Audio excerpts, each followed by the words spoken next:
Bonjour à tous, bonjour à toutes. Euh,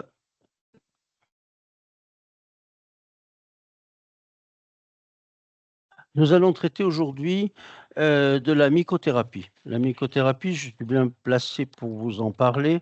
Bon, on a vous pouvez toujours demander au laboratoire le petit cahier de mycothérapie qui va euh, multiplier mon propos et vous permettre de comprendre un petit peu mieux.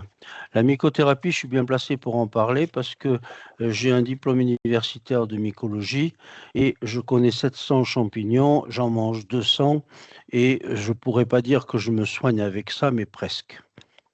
Toutefois, ce qui est intéressant, c'est qu'au départ, il y a eu les lichens dans la création du monde, dans la création des animaux, etc. Et très rapidement, se sont séparés tout ce qui était phytothérapie et tout ce qui était mycothérapie. La différence entre la phyto et les champignons, c'est que les champignons, ils ont de la chitine, la chitine, et les plantes ont de la cellulose. Et à partir de ces champignons, s'est créé l'espèce, d'abord les crustacés, tout ça, qui a abouti, grâce à Darwin, pas grâce à Darwin, mais c'est Darwin qui en a parlé, à l'ontogénèse et à la phylogénèse et le fait qu'au bout du bout, l'espèce la plus évoluée semblerait être l'homme. Toutefois, malgré que l'espèce la plus évoluée pourrait être l'homme, euh, les champignons ont une grande place dans notre capacité, dans leur capacité à nous atteindre. Le champignon est une usine chimique et on a, l'homme, les récepteurs pour recevoir les informations de cette usine chimique. Les champignons ont une grande place dans la vie de l'homme parce que grâce à la levure, on fait du pain, de la bière et du vin. Grâce au pénicillium, on fait de la pénicilline et tous les autres usages que l'on peut tirer de ce règne, parce que en fait, les fungi, c'est un règne. Il y a le règne végétal, le règne des fungi et le règne des animaux. Nous sommes l'évolution après les fungi. C'est pour ça que, en fait, les champignons vont peut-être être un renouveau dans le, pas que ça, bien sûr, parce qu'il y a l'ethnobiologie, il y a l'ethnophytothérapie, et en fait, on est en train de redécouvrir énormément de plantes nouvelles, et que peut-être ce côté un peu chimique, un peu abstrait, on va revenir à des choses plus traditionnelles, ou des choses qui ne sont pas traditionnelles, mais qui existent depuis la nuit des temps, et qui ont été utilisées par nos ancêtres, et heureusement.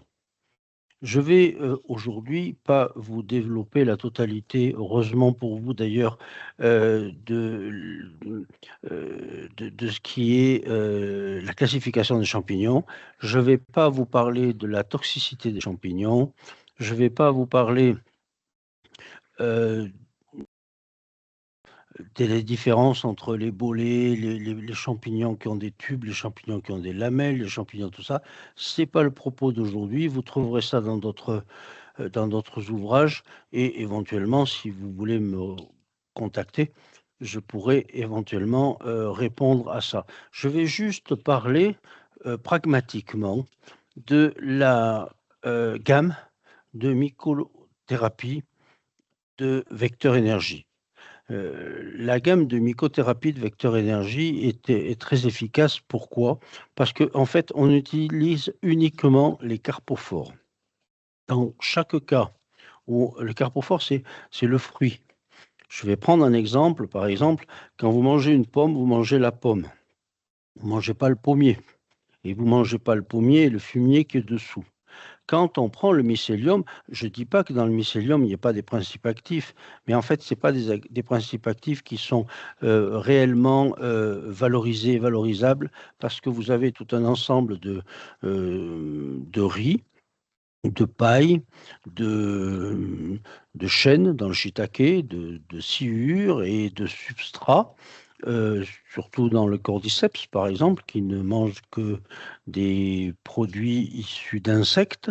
Nous, on ne prend que le carpophore. Le carpophore, c'est la partie noble du champignon et c'est le fruit. Donc, l'important, c'est le fruit dans ce cas-là. Donc, Vecteur Énergie a décidé de n'utiliser que des carpophores. Chaque fois qu'on peut, on utilise des produits locaux et chaque fois qu'on peut, les champignons sont biologiques pour éviter essentiellement, pardon, pour éviter essentiellement des problèmes, par exemple, de radioactivité. Le champignon est un accumulateur de radioactivité par l'intermédiaire des oligoéléments et des minéraux qu'il est capable d'ingérer et de stocker. Je reviendrai dessus point par point sur chaque champignon que je développerai à ce sujet. Donc, tardivement, l'Europe arrive à la mycothérapie. Il faut savoir que dans la pharmacopée chinoise, la pharmacopée japonaise, les champignons sont utilisés depuis 3000 ans. Take en japonais veut dire champignon. Et le cordyceps est le champignon en Chine des empereurs, des mandarins et des nobles. Et dans ce cas-là, on verra que très très souvent, ces mets de luxe étaient réservés à des élites. Je ne parlerai pas aujourd'hui de la manie des Césars, l'orange, qui était réservée aux Césars, qui était réservée aux nobles, qui était réservée aux centurions, à des gens qui avaient une capacité quand même, peut-être à se les acheter tout simplement. Mais il y a un petit côté quand même pas magique, mais au minimum lié à la capacité qu'on a de se payer cet aliment, dans certains cas. Pour clôturer ce volet, vous avez le cordyceps, j'en ai parlé, c'est pour les Chinois. Vous avez le maïtake qui était réservé aux Japonais de haut rang. Et vous avez également en Amérique du Sud le blasei qui était réservé aux Incas et uniquement aux prêtres et aux rois des Incas. Donc tous ces champignons ont une connotation quand même un petit peu élitiste, mais parce que, effectivement, les prêtres, les médecins et les gens qui soignaient à l'époque étaient capables de comprendre que ces champignons, s'ils étaient en petite quantité, doivent être réservés ou devaient être réservés à une élite. Personnellement, je me suis très très loin d'une élite, mais je mange des champignons frais une fois par semaine parce qu'il y a des glycanes dedans et ces glycanes vont donner des informations à mon intestin et vont servir de probiotiques pour mon intestin et faire que je vais être en bonne santé. Donc, samedi, je suis allé au Jurol, j'en ai trouvé qu'une poignée. Malheureusement, je ne vous les ai pas amenés, je les ai mangés. Mais chaque fois que je peux, je vais manger des champignons frais en privilégiant, bien sûr, des champignons qui vont être intéressants par leur rapport nutritif et leur rapport alimentaire et l'équilibre qu'ils peuvent apporter à mon intestin. Donc, en premier, je vais vous parler de l'agaricus. L'agaricus, c'est le champignon de Paris.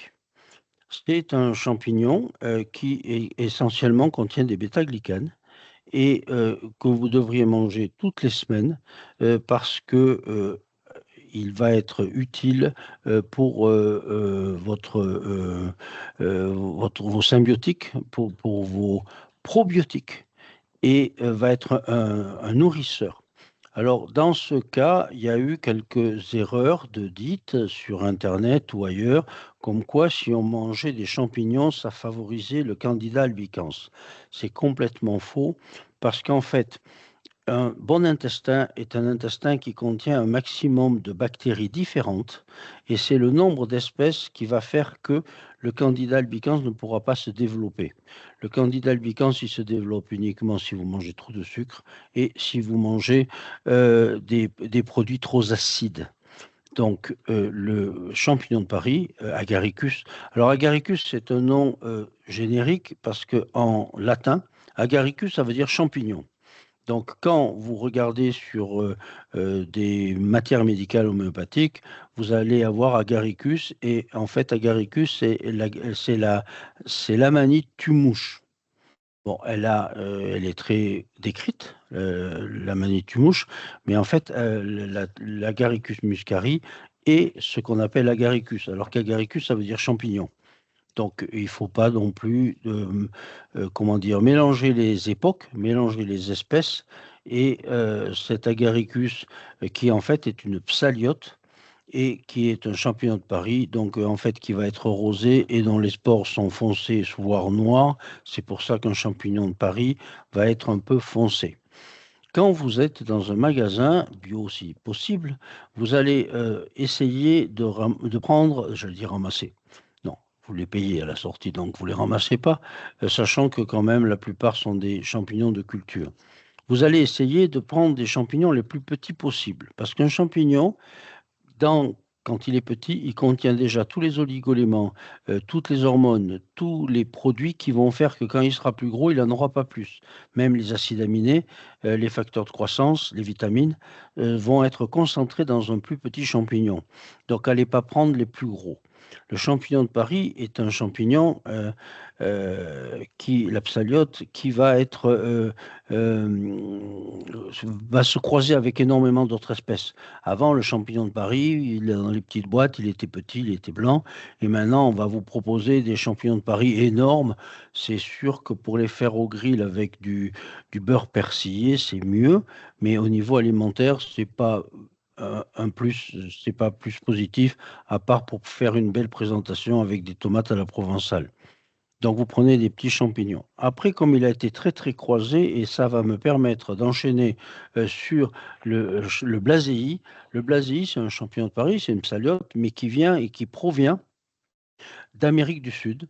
Et c'était le champignon qui était réservé aux Incas et aux élites de l'époque, jusqu'au XVe siècle, jusqu'à l'invasion des Occidentaux en Amérique du Sud. Et donc, ce champignon, il est brun et il ressemble au champignon de Paris. Du coup, les fabricants de champignons ont croisé ce, ce blaséi, qui a des capacités cognitives très importantes, avec le champignon de Paris. Donc, quand vous allez aller dans un magasin qui a plusieurs sortes de champignons, bien sûr, je vous encourage à prendre plutôt de la pleurote, plutôt du shiitake, plutôt des champignons un peu plus nobles. Mais si vous avez des champignons bruns, ça veut dire qu'ils sont croisés avec le blaséi, et vous allez avoir une capacité d'action globale, à la fois sur l'intestin par les bêta-glycanes et à la fois par les principes actifs du blaséi, qui vont agir au niveau cognitif sur le cerveau. Donc, essayez de choisir des champignons petits de couleur brune. Voilà pour les deux premiers. On aboutit tout doucement au boletus. Le boletus, bien sûr, nous on prend des bolets français, parce qu'il y en a en France, beaucoup. Enfin, il va pousser là, grâce à l'épisode pluvieux que l'on vient d'avoir sur un sol chaud. La lune est positive, donc dans 3 4 jours, je vous encourage d'aller ramasser vos propres champignons. Alors là, c'est pareil, quand vous ramassez, essayez de ne pas tout ramasser. Je n'allais pas dire d'en laisser pour les autres, mais ça ne sert à rien d'en prendre plus qu'on peut en manger, sachant que malgré tout, tous les champignons sont un peu toxiques. Et si on mange que ça pendant une semaine, on peut aboutir à euh, des réactions puissantes, voire même des réactions allergiques. Et en fait, il ne faut pas que ça devienne un aliment de base, malgré l'extrême concentration en acides aminés et en principes actifs qui se trouvent dans le champignon. Ma grand-mère disait, quand on mange des champignons, on n'est pas obligé de manger de la viande. Ça, c'était la bonne sagesse populaire, mais c'est un peu vrai. Donc, par contre, on ne va pas manger le même champignon plusieurs fois dans la semaine, sans parler de la manite phalloïde qui a très bon goût. Le papa en mange le samedi en disant c'est bien, le dimanche il dit c'est encore bon, le lundi toute la maisonnée en mange parce que Parce que il y en a beaucoup. Et 3 semaines après, parce que c'est très long pour mourir de la manite phalloïde, tout le monde est mort. Et on ne se rappelle plus qu'on a mangé des champignons 3 semaines avant. Donc essayez de manger des champignons une fois, 2 fois, raisonnablement. Ne faites pas trop de conserves, pas trop... euh, un peu. Le cèpe, justement, ça se sèche bien. C'est bon dans les civets, ça se réhydrate, ça peut en... Mais soyons raisonnables. On ramasse dans des paniers, jamais dans des sacs en plastique, parce que le sac en plastique, le champignon, il peut fermenter, surtout dans le coffre d'une voiture. Si vous l'amenez à un pharmacien, ça sera tout mélangé, une queue d'amanite phalloïde au milieu d'autres choses ne seront pas identifiables. Et donc, essayez d'être raisonnable, de ne ramasser que les champignons que vous connaissez, et dans des quantités limitées, bien entendu, à une consommation familiale. Il n'est pas nécessaire de piller la planète à aucun niveau. Le bolet est intéressant, pourquoi? Parce que c'est un concentrateur d'oligoéléments. Et entre autres, c'est dans le règne végétal et fongique l'espèce qui contient le plus de sélénium. Donc le bolet va avoir deux actions. Une action grâce au sélénium qui est antioxydante, anti-vieillissement, et on peut donner ça en prévention d'une sélénité, de problèmes, parce que quand on manque de sélénium aussi, on peut le voir, quand par exemple des petits veaux, ils ont des grosses plaques. En fait, c'est que le lait maternel n'a pas assez de sélénium. Si on donne du sélénium, on va régler en partie, on va soigner ces plaques, et c'est un bon indice de manque de sélénium. Alors, dès que on a une perte de cheveux, dès qu'on a un vieillissement prématuré, dès qu'on a des rides, etc., il est intéressant de manger du bolet. Le bolet a également une action, comme beaucoup d'autres, il est très riche en stérol, et donc, en fait, c'est un champignon, surtout s'il est mangé cru, qui va avoir des vertus aphrodisiaques. Donc, c'est un stéroïde qui va agir sur la testostérone, sur le cholestérol, le bon cholestérol pour fabriquer la testostérone, mais également pour fabriquer des oestrogènes chez la femme. Donc, à dose raisonnable, le bolet est quelque chose de très intéressant. On passe de l'aphrodisiaque à l'aphrodisiaque, c'est-à-dire du bolet au cordyceps. Le cordyceps est vraiment le champignon qui est le plus riche en stéroïdes, et il était proposé justement aux mandarins chinois qui avaient de nombreuses épouses, ce qui peut être fatigant à long terme, mais parfois même à court terme. Par contre, le cordyceps à l'heure actuelle est très très recherché. Il vaut aux alentours, une fois sec, de 15 000 euros le kilo, et il y a de nombreuses sources de falsification, et même les Chinois étant des experts en la matière, on va extraire le cordyceps, les principes actifs, et on vous le vend en France sous forme de cordyceps sans les stéroïdes. Ça existe, donc je pense que ça, c'est un peu mon leitmotiv. Essayez de manger des choses françaises, parce que, enfin, ou européennes, à l'endroit où vous habitez, hein, ça, c'est du bon sens. Et donc, le cordyceps est intéressant, mais on est en train de piller le Tibet et toutes les montagnes où ce champignon, qui est un champignon qui ne pousse exclusivement que sur des larves de chenilles, donc il est très rare et très recherché. Donc, on peut s'acheminer à ce moment-là vers des cultures avec des champignons très très proches qui ne poussent pas obligatoirement sur des chenilles et des larves de chenilles, sur le cordyceps qu'on appelle cordyceps militaris, qui est plus petit, qui est rouge, mais qui contient une quantité de stéroïdes suffisamment efficace pour une action similaire à des prix moins importants. Donc, ensuite, je ne sais pas qu'on va passer du coq à l'âne, sans jeu de mots sur des blagues que je connais sur le coq et sur l'âne, mais sur Coriolus versicolor. Alors, sur les champignons, la façon de savoir comment il agit, comment il peut agir, en fait, c'est la théorie des signatures. Le Coriolus versicolor, il ressemble à un eczéma circiné, un eczéma qui gratte, un eczéma. Et quand vous regardez ce champignon par l'extérieur, vous avez l'impression vraiment d'avoir une croûte. Donc, dès que vous avez des croûtes, vous pouvez donner Coriolus versicolor.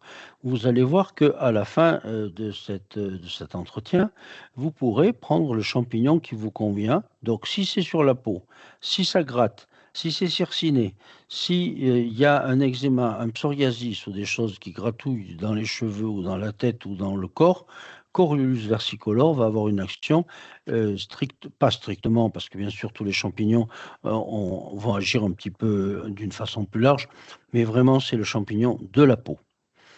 Ensuite, nous allons parler de Ericium, Ericium erinaceus. En fait, ce champignon, dans la théorie des signatures, il ressemble à un cerveau. Et c'est un champignon, donc vous pouvez avoir l'utilisation. Alors, c'est une de nos grosses ventes avec Vecteur Énergie parce que il ressemble à des neurones. Donc, dans tous les cas de perte de mémoire, dans les cas de Parkinson, dans les cas d'Alzheimer, le Hericium, qui est un champignon assez rare mais qui est cultivé et qu'on retrouve quand même assez facilement, va être très efficace pour tous les problèmes neurologiques ou des gens qui sont amputés, des douleurs d'amputation. Et une cliente m'a dit ça dernièrement, elle l'a utilisé pour un mal aux dents. Parce qu'en fait, il y a le nerf qui est à l'intérieur et qu'en fait, ça fait mal. Et en fait, elle a eu une action sur ses douleurs dentaires avec le héricium. Donc, tout ce qui va toucher, même éventuellement des sciatiques, tout ce qui va toucher des choses qui vont suivre le trajet nerveux, et à tous les niveaux du cerveau, c'est le héricium qui va être le remède. Et je vous promets que j'ai des retours tout à fait positifs sur le héricium. Ensuite, vous avez, euh, vous avez le maïtake. Le maïtake, c'est la poule des bois, c'est un polypore. Il peut, Frondosus, mais c'est Griffolia frondosus, frondosa, c'est un champignon qui peut atteindre une quinzaine de kilos et qui, lui, a une très, très grande efficacité. Taquet, ça veut dire champignon. Maïs, ça veut dire tout. Ah, le champignon qui est bon pour tout, le maïtake. Et son surnom anglais, c'est Dancing Mushroom, parce que quand des Asiatiques ou des gens dans les forêts, il y en a en France, j'en ai trouvé 2 ou 3 fois, ils dansent de joie parce que c'est un champignon, quand il est jeune, est tout à fait comestible. Alors quand il est vieux, il va être un peu croûteux et difficile. Vous pouvez en faire des tisanes à ce moment-là, ça marche. Mais pour le manger, il faut quand même tomber sur un champignon qui soit en pousse, en évolution et qui est assez frais. Après, on peut le retrouver au bout de 2, 3 mois, mais à ce moment-là, il faut soit le résoudre en poudre, soit le manger, le boire sous forme de tisane. On va passer aux pleurotes. Les pleurotes, c'est le champignon du métabolisme. Toutes les pleurotes, que ce soit, alors, celle qui va être la plus efficace, c'est la pleurote du panico, RNJ qu'on appelle, qui pousse sur le panico, qui est un chardon, dans les cosses calcaires, parce que le panico ne pousse que sur du calcaire, et le summum de l'efficacité comme métabolique sur le diabète et les lipides et sur le cholestérol va être les pleurotes. Mais vous pouvez tout à fait prendre des pleurotes alors pas la pleurote de l'olivier hein, qui est toxique, hein, on s'entend bien, mais les autres pleurotes vont être tout à fait efficaces pour aider sur le métabolisme. Alors, ça ne va pas remplacer vos médicaments, bien que dans certains cas, il faut bien raisonner sur quand vous prenez des statines pour le cholestérol, raisonnez sur quelle est la quantité de cholestérol que vous avez dans le sang et est-ce qu'il ne vaudrait pas mieux faire des petites cures de pleurote du peuplier plutôt que de prendre des statines qui ont une action néfaste sur le foie et avec des effets secondaires qui peuvent être presque à l'égal du paracétamol. On va tomber sur le reishi, Ganoderma lucidum. Reishi, euh, le shi, c'est comme le shiitake en fait. C'est tout ce qui va toucher l'énergie. Mais l'énergie chez les Chinois, c'est toujours lié au foie. Donc, quand vous regardez un lucidum, un Ganoderma lucidum, il ressemble à un foie, à une hépatique sèche. C'est sec. Alors, j'ai appris lors des derniers congrès qu'il y en avait au moins 30 sortes. J'en croyais qu'il n'y en avait qu'une. Je connais 2 spots en France où il y en a, ça pousse, il y en a bien. Et en fait, on le reconnaît grâce à son aspect laqué, rouge, et qui ressemble un peu à un foie sec, enfin un foie. Et il est très amer. Et vous savez tous que, par exemple, pour traiter le foie, il faut prendre des produits à base d'amertume, comme l'absinthe, la gentiane, et tout ce qui est amer va avoir une efficacité sur le foie. Donc, dès que vous avez des problèmes hépatiques, il faut prendre du reishi, surtout si vous êtes fatigué à cause de vos problèmes hépatiques, parce que le chi, c'est quand même l'énergie du corps. Alors, on reste sur le chi, shiitake. Shiitake, c'est pareil, un champignon qui est très large d'efficacité, mais qui va également augmenter votre vitalité euh, d'une façon importante, parce que c'est le champignon du chi. Toutefois, on a découvert il y a très peu de temps qu'il ne faut pas manger le shiitake cru, parce que le shiitake cru va vous amener des démangeaisons, des desquamations, des gros problèmes de peau par réaction allergique. Parce qu'il faut bien se dire que comme nous partageons 80% de notre patrimoine génétique avec les champignons, en fait, il peut y avoir des interférences au niveau des globules blancs entre nos propres cellules et les cellules du champignon si on en prend trop, surtout si on ne le prend pas cuit. Donc le shiitake, il faut bien le faire cuire et c'est quand même très très intéressant de stimuler son immunité, stimuler son énergie d'une façon globale, mais je vous le redis, il faut le faire cuire. Après, vous avez des petits champignons comme le Lipsisygus. Le Lipsisygus, c'est pareil, c'est un champignon qui est en touffe, c'est pas un polypore, et qui lui va avoir une action tropique vraiment sur le poumon. C'est le nettoyeur du poumon. L'ipsizygus, c'est le nettoyeur du poumon. Dès que vous avez des gens qui toussent, surtout d'une façon chronique et d'une façon dont on ne comprend pas la cause, il faut donner l'ipsizygus. Donc aujourd'hui, je vous donne des clés pour que très facilement, vous sachiez quel est le champignon qui va agir sur quel organe. Et pour terminer, cerise sur le gâteau, le champignon le plus vendu dans notre laboratoire, parce que j'ai été l'instigateur de la vente du chaga bio en France, c'est là aussi, on est sur un polypore, on est sur euh, un champignon qui pousse sur le bouleau et qui, dans la théorie des signatures, ressemble tout à fait à... vous voyez, il est noir sur un fond blanc. Et en fait, dans certains cancers de la peau, on va se retrouver avec des mélanomes. Et en fait, c'est un champignon qui contient énormément de mélatonine, qui contient de l'acide bétulinique, qui contient de l'acide salicylique, parce que le bouleau contient de l'acide salicylique, et qui va avoir une action très, très puissante parce que c'est le plus grand antioxydant qui existe au monde, avec, dans le cadre des échelles, des échelles des valeurs ORAC, le chaga à 36 000 pour 100 grammes, la fraise 1540 et le goji 25 000.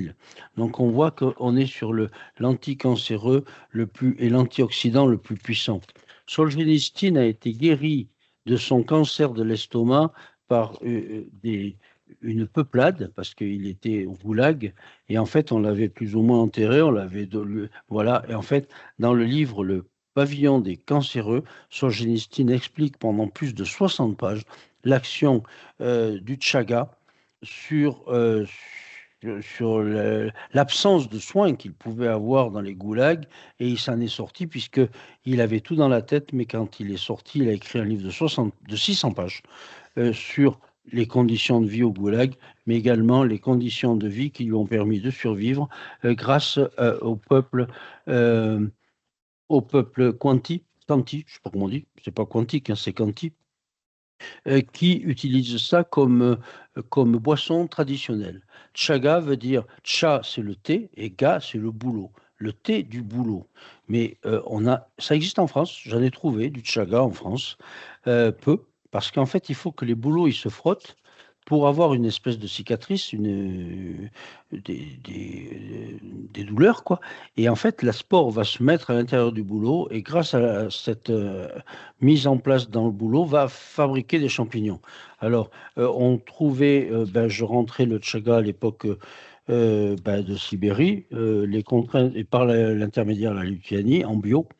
À l'heure actuelle, c'est un peu plus difficile. On s'approvisionne au Canada, mais les normes du Canada et de la France et de l'Amérique sur le bio étant différentes, sans reconnaissance réciproque, on est en pleine politique à l'heure actuelle là-dessus, font que j'avais du chaga bio, mais le chaga, il peut être que bio, hein, parce que vu les endroits où il pousse, dans les Sibéries, où il y a des bouleaux, où il n'y a rien d'autre que des rennes et quelques animaux sauvages, euh, sauf s'il est radioactif, mais nous faisons toujours une analyse de radioactivité pour proposer à nos clients, bien entendu, des produits de qualité sans on va dire que si on donne des produits radioactifs à un cancéreux, ça va, sachant que très souvent, il subit des chimiothérapies et des radiothérapies, on va quand même pas le noyer avec des choses différentes.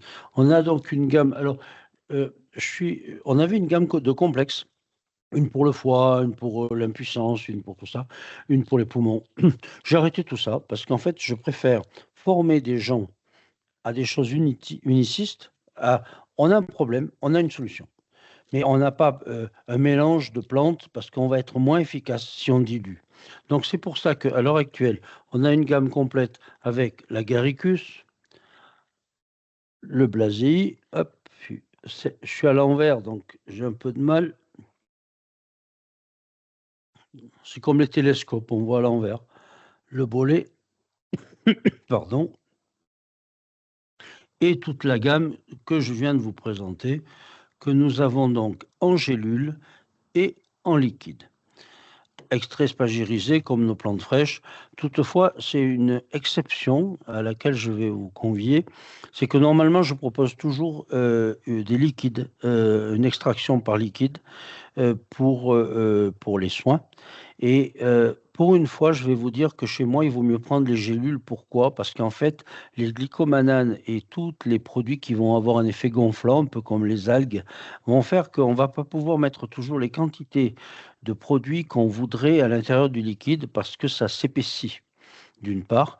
Et puis d'autre part, parce que comme c'est des produits qu'on reçoit déjà en poudre, ça sert à rien d'aller les rehumidifier pour les extraire, sachant que nos extraits spagyrisés de plantes fraîches correspondent à des choses souvent locales, de plantes fraîches, et pas de plantes qui viennent d'ailleurs, ou des plantes qui sont déjà en poudre. Donc elles ont déjà subi une mise en poudre, et donc je vous encourage dans la gamme de Vecteur Énergie, qui sont des carpophores, qui sont bio, à prendre les gélules. La posologie étant en préventif ou en continu de une gélule matin, midi et soir avant chaque repas dans un grand verre d'eau. Et en cas de crise, je parle d'une crise de froid avec Réchi, je parle d'un mauvais moment à passer parce qu'on est en train de vous soigner un cancer avec de la radiothérapie ou de la chimiothérapie, c'est 6 par jour tout le temps du traitement. Sauf le jour où vous avez votre chimio ou le jour où vous avez la radiothérapie. Ce jour-là, vous prenez rien parce que votre foie il est déjà suffisamment agressé, travaillé et tout, qu'on ne va pas donner le poison et l'antipoison le même jour. Il faut quand même que le traitement que vous subissiez soit actif. Je vous remercie. Je peux répondre à vos questions. Et je vous encourage à aller regarder la chaîne YouTube, surtout les autres vidéoconférences que j'ai pu organiser. Le mois prochain, je ferai le point le premier lundi, comme d'habitude, du mois d'octobre, sur l'argent colloïdal et les contraintes que nous avons à l'heure actuelle liées au décret du mars 2024 sur les nanoparticules qui peuvent embarrasser énormément de laboratoires, mais qui ne nous embarrassent pas nous, puisque nous avons toute la possibilité de continuer notre travail car notre argent n'est pas nanoparticulaire. Voilà, excusez-moi pour le son parce qu'il y a mon chien qui aboie dehors, mais c'est comme ça. Je vous écoute. Bonjour Jean-Patrick, tu entends? Bonjour. Oui, j'entends. C'est Magali dans les Cévennes. Magali, je t'écoute. Écoute, chez moi, il y a du bouleau verruqueux et j'ai déjà vu des champignons noirs sur les troncs. Et donc, Oui. est-ce que tu peux expliquer comment, à partir de ce champignon, je pourrais fabriquer du chaga pour faire des boissons? Ah, mais s'il est noir, c'est du chaga, hein. Ça ressemble Voilà. à une Donc, verrue noire? ça fait comme un champignon plat, plat, assez arrondi, assez Non, gros. c'est Ça pas fait du peut-être chaga. 10 centimètres. Ah, c'est pas du chaga. Non, non, non. Sur le bouleau, il pousse aussi le polypore du bouleau chez nous, qui est plat. Mais je connais pas ça. Je connais pas comment on peut s'en servir. J'ai rien lu là-dessus. Mais c'est pas du tout le chaga, ça. C'est le polypore du D'accord. bouleau de chez nous. Ça ressemble à un sabot de cheval. C'est ça. Ah ouais, c'est ça. Voilà. Mais c'est pas le chaga. Alors après, s- tous les champignons, surtout les polypores, sont actifs. Tu peux toujours le découper et faire des tisanes avec. Et puis après, tu vas me faire une pathogénésie et tu me répondras sur me dire qu'est-ce que ça t'a fait. Ça peut être intéressant à tout le monde. Mais c'est intéressant. Je vais faire une recherche. Ça marche. Je vais faire une Merci. recherche sur l'utilisation du polypore du bouleau chez nous, qui n'est pas le chaga. Ok. Ben, je vous donne rendez-vous sur ma chaîne YouTube et je vous donne rendez-vous au mois prochain sur l'état des lieux de l'argent colloïdal en France et en Europe. À bientôt à tous et merci de votre présence. Au revoir.